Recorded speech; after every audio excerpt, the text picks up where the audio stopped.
Sosok Vita wanita yang umrahkan Mbah Sombret, usai viral ngojek Rp600.000 antar tetangga ngaji. Sosok wanita bernama Vita Virginia mendadak jadi sorotan karena memberikan hadiah umrah kepada Mbah Sombret. Diketahui, Mbah Sombret viral lantaran rela merogoh kocek hingga Rp600.000 demi mengantar tetangga berangkat haji. Aksinya itu pun memantik simpati warganet, termasuk salah satunya Vita Virginia, pemilik akun Instagram Vira Virginia. Vita mengaku ingin memberi hadiah umrah kepada Mbah Sombret. Dalam postingan di Instagram story-nya, Vita Virginia akhirnya bisa menghubungi Mbah Sombret. Di kolom komentar berikutnya, Vita Virginia mengaku akan segera ke Pekalongan untuk bertemu Mbah Sombret. Kini, postingan Vita Virginia pun dibanjiri ucapan terima kasih dari warganet. Warganet pun mendoakan Vita Virginia atas kebaikannya. Menurut penelusuran Suryako ID dari akun Instagramnya, Vita merupakan seorang pengusaha. Ia memiliki bisnis pakaian sisa ekspor warnamu.com. Vita juga punya bisnis persuaan gedung untuk berbagai acara yang terletak di Bekasi, yakni Cazamora.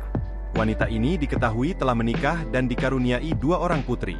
Karena aksinya membantu Mbah Sombret, sontak beberapa unggahan Instagramnya banjir ucapan terima kasih dan doa baik dari netizen. Menurut unggahan Instagram Stories terbarunya, Vita membagikan momen saat Mbah Sombret membuat rekening di ban. Diketahui, kisah Mbah Sombret rela merogoh kocek hingga Rp600.000 demi mengantar tetangga berangkat haji ramai jadi sorotan. Mbah Sombret tinggal di Desa Kulu, Kecamatan Karanganyar, Pekalongan, Jawa Tengah.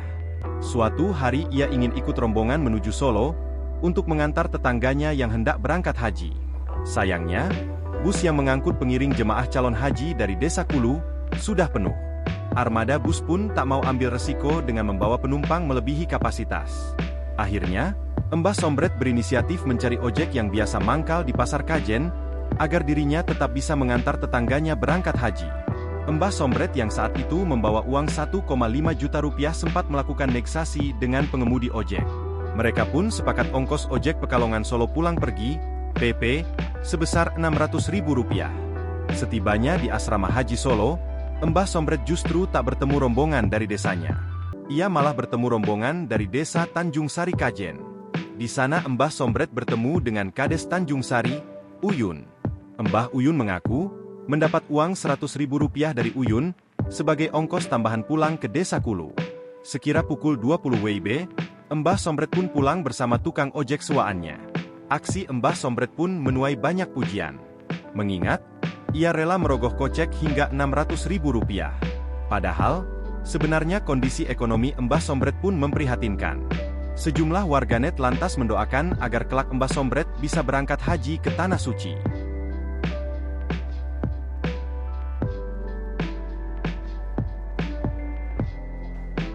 Download Tribun X sekarang, menghadirkan lokal menjadi Indonesia.